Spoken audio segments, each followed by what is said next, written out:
তারাপীঠ আসবেন যখন পুজো দেওয়ার পরে একবার মানে যে শ্মশান ভূমিটা আছে শ্মশানে একবার দর্শন করবেন।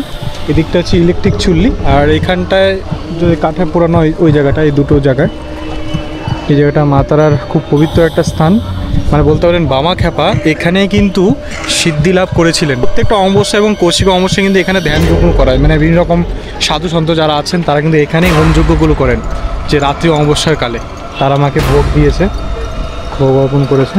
খুব পবিত্র একটা জায়গা বন্ধুগণ।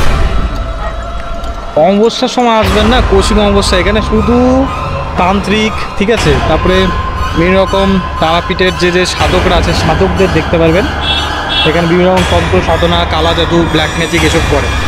আমি বলছি না, এখানকার লোকাল মানুষ, এখানকার যে পান্ডার আছে তারাই বলছে। তো এই সমস্ত জিনিস দেখতে পারবেন। আমি তো চলে যাচ্ছিলাম, তারপর একজন ব্রাহ্মণ আসেন বললেন যে অন্তত শ্মশানটা ঘুরে আসে, শ্মশানটা পবিত্র ভূমি, এখানেই বামাখ্যাপা সিদ্ধি লাভ করেছিলেন। আর